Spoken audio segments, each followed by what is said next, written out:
Assalamualaikum warahmatullahi wabarakatuh. Yang terhormat Ibu Rizkyana Carmela Syaura, SIPUS MHU, selaku dosen pengampu mata kuliah metode penelitian bisnis, serta teman-teman sekalian. Kami dari kelompok 5, kelas 5E, akan mempresentasikan hasil diskusi kami yang berjudul Analisis pengaruh pemberian gaji dan bonus terhadap motivasi kerja pada karyawan copyright. Sebelum memulai ke pembahasan, izinkan saya untuk memperkenalkan kelompok saya terlebih dahulu. Yang pertama di sini ada Alifah Nur Rahman dengan NIM 64221712. Yang kedua ada Vista Wulan Apriliansi dengan NIM 64221690. Yang ketiga ada Khairin Azara dengan NIM 64221668. Dan yang terakhir ada Fajar Ahmad dengan NIM 64221766. Pertama-tama kita membahas latar belakang dulu. Dalam dunia kerja modern, tingkat produktivitas dan motivasi karyawan ini menjadi salah satu faktor kunci yang menentukan keberhasilan suatu perusahaan. Salah satu aspek penting yang seringkali dianggap dapat meningkatkan motivasi kerja ini adalah pemberian gaji yang sesuai.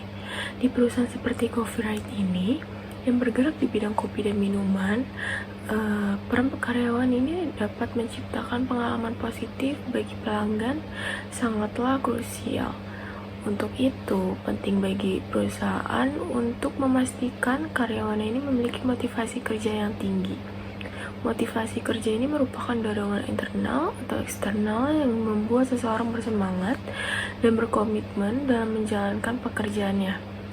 Berdasarkan teori kebutuhan dasar, gaji ini merupakan salah satu faktor eksternal yang sangat mempengaruhi motivasi seseorang untuk bekerja.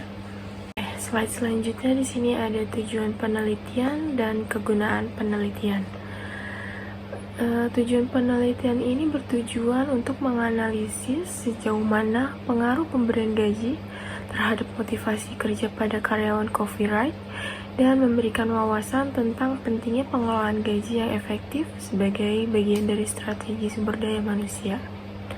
Dan kegunaan penelitian ini adalah bisa disebut dengan manfaat penelitian dan merupakan dampak dari pencapaian suatu tujuan dalam sebuah penelitian. Kegunaan penelitian ini merupakan urutan setelah tujuan penelitian, terurut dari judul, latar belakang masalah, rumusan masalah, tujuan penelitian, dan kemudian kegunaan atau manfaat penelitian sesuai dengan rancangan desain penelitian. Dan hasil penelitian ini tidak selalu berguna atau dapat digunakan oleh semua pihak, tetapi hanya oleh pihak tertentu. Di dalamnya ini merumuskan kegunaan hasil penelitian sebaiknya ditegaskan oleh pihak-pihak mana dan dalam hal apa saja hasil penelitian ini dapat digunakan. Saya Fajar Ahmad dengan NIM 64221766 ingin menjelaskan tentang landasan teori. Motivasi kerja merupakan konsep yang kompleks dan multidimensional yang melibatkan berbagai faktor internal dan eksternal individu. Salah satu faktor eksternal yang sering kali menjadi sorotan adalah kompensasi, khususnya gaji.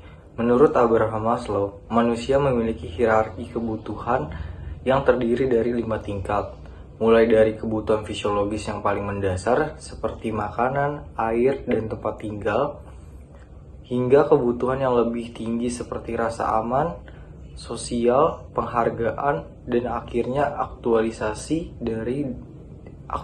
diri. Dalam konteks ini, gaji dikategorikan sebagai bagian dari pemenuhan kebutuhan fisiologis dan kebutuhan akan penghargaan. Hipotesis H1. Pemberian gaji yang sesuai dengan standar pasar memiliki pengaruh positif dan signifikan terhadap kinerja karyawan. H2. Pemberian bonus yang terstruktur dan tepat waktu memiliki pengaruh positif dan signifikan terhadap kinerja karyawan. H3-nya, pemberian gaji dan bonus secara bersamaan memberikan pengaruh yang signifikan terhadap kinerja karyawan di perusahaan copyright. Identifikasi dan definisi konseptual variabel. Yang pertama itu ada gaji. Identifikasi variabelnya, Gaji adalah variabel kuantitatif kontinu karena nilainya berupa angka yang dapat diukur seperti mata uang tertentu, misalnya rupiah atau dolar, dan dapat mencakup pecahan. Definisi konseptualnya, gaji adalah kompensasi tetap yang diterima oleh karyawan secara periodik, biasanya bulanan, sebagai imbalan atas pekerjaan yang dilakukan, sesuai dengan kontrak kerja atau perjanjian formal antara karyawan dan pemberi kerja. Selanjutnya itu ada bonus. Identifikasi variabelnya, bonus adalah variabel kuantitatif diskrit karena nilainya berupa angka dalam satuan mata uang, tetapi biasanya diberikan dalam jumlah tetap, tidak melibatkan pecahan yang sangat kecil. Definisi konseptualnya, bonus adalah kompensasi imbalan tambahan yang diterima karyawan di luar gaji pokok sebagai bentuk apresiasi atau insentif atas kinerja pencapaian target atau distribusi luar biasa selama periode tertentu. Yang ketiga itu ada motivasi kerja. Identifikasi variabelnya, motivasi kerja adalah variabel kualitatif yang dapat diukur secara ordinal melalui skala, misalnya skala Likert, sehingga bisa menjadi variabel kuantitatif ordinal jika dikuantifikasi. Definisi konseptualnya, motivasi kerja adalah dorongan internal yang dimiliki individu untuk berusaha dan memberikan kontribusi maksimal dalam mencapai tujuan kerja. Motivasi kerja dipengaruhi oleh faktor internal seperti kebutuhan ambisi dan kepuasan kerja, serta faktor eksternal seperti penghargaan, lingkungan kerja, dan hubungan dengan rekan kerja atau atasan.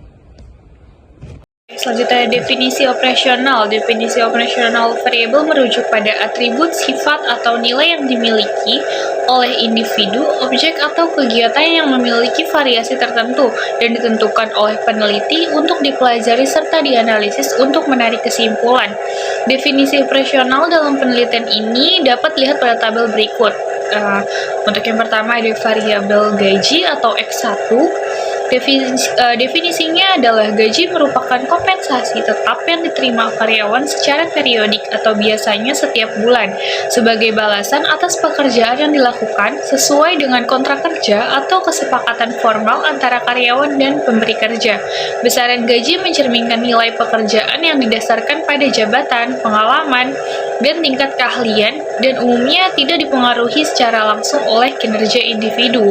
Indikatornya sendiri ada gaji, tunjangan, bonus terhadap kinerja karyawan, dan keadilan dalam pembayaran gaji.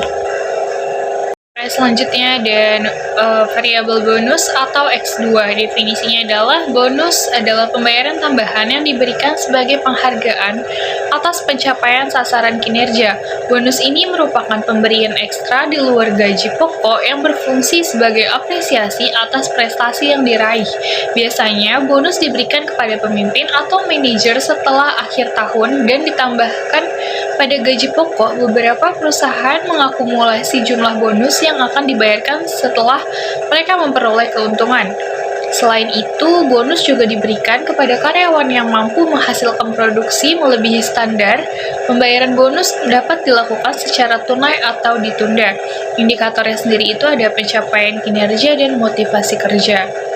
Nah, selanjutnya di sini ada variabel motivasi atau Y. Motivasi kerja merupakan dorongan dari dalam diri individu untuk berusaha dan memberikan kontribusi terbaik dalam mencapai tujuan pekerjaan. Motivasi ini dipengaruhi oleh faktor internal seperti kebutuhan, ambisi, dan kepuasan kerja, serta faktor eksternal seperti penghargaan, lingkungan kerja, dan hubungan dengan rekan kerja atau atasan. Motivasi kerja mencerminkan beberapa besar energi, komitmen, dan ketekunan seseorang dalam menyelesaikan tugas-tugasnya. Nah, indikatornya sendiri ada tingkat kepuasan kerja dan motivasi kerja. Ada sumber data yang digunakan dalam penelitian ini meliputi data primer dan data sekunder. Data primer adalah informasi yang diperoleh langsung dari responden melalui kuesioner. Data ini mencakup jawaban responden terkait pengaruh sistem tertentu terhadap kemudahan proses atau aspek lain yang menjadi fokus penelitian, serta temuan-temuan lain yang diperoleh selama pelaksanaan penelitian. Dan untuk data sekunder sendiri adalah informasi yang diperoleh dari teknik pengumpulan data yang melengkapi data primer. Sumbernya mencakup buku, jurnal, laporan tahunan, literatur, dan dokumen lain yang relevan dengan topik penelitian. Materi berikutnya adalah teknik pengumpulan. Data merupakan elemen penting yang digunakan oleh peneliti untuk menjawab pertanyaan penelitian, menguji hipotesis, dan mencapai tujuan penelitian. Oleh karena itu, data beserta kualitasnya menjadi faktor utama yang mempengaruhi mutu hasil penelitian. Data dikumpulkan melalui sebuah proses yang dikenal sebagai pengumpulan data. Menurut Silalahi pada tahun 2015, pengumpulan data adalah proses memperoleh data empiris dari responden dengan menggunakan metode tertentu. Berdasarkan pengertian tersebut, pengumpulan data dapat diartikan sebagai langkah untuk menghimpun berbagai informasi yang akan digunakan sebagai bahan penelitian. Selanjutnya merupakan teknik analisis data. Analisis data adalah upaya mencari dan menata secara sistematis hasil observasi, wawancara, dan hasil lainnya untuk meningkatkan pemahaman peneliti tentang kasus yang diteliti menurut Muhajidir. Metode yang kami gunakan untuk penelitian ini adalah dengan metode kuantitatif. Teknik analisis data kuantitatif adalah metode penelitian yang menggunakan data berupa angka-angka untuk menghasilkan kesimpulan. Menurut Sugiono, teknik analisis data kuantitatif adalah metode penelitian yang berlandaskan positivisme, yaitu data yang konkret, terukur, rasional, sistematis, dan juga objektif. Terakhir, ada jadwal penelitian data. Penelitian ini dirancang untuk dilaksanakan dalam waktu 3 bulan. Jadwal ini mencakup pembuatan dari pengajuan, observasi, sampai ke presentasi proposal, pembuatan video, dan pengumpulan video. Berikut merupakan tabel jadwal penelitiannya. Bisa dilihat dari Oktober minggu pertama, kita melakukan pembuatan dan pengajuan. Di Oktober minggu kedua, observasi online. Oktober minggu ketiga dan keempat, kita tidak ada kegiatan lain selain observasi. Lanjut ke November minggu pertama, kita melakukan pembuatan proposal bab pertama. November minggu kedua, kita melakukan pengumpulan bab pertama. November minggu ketiga, kita melanjutkan proposal bab kedua. Dan November minggu keempat, kita pengumpulan bab 2. Lanjut di Desember ke minggu pertama, pembuatan proposal bab 3. Minggu kedua, kita melakukan pengumpulan laporan akhir sekaligus membuat PowerPoint.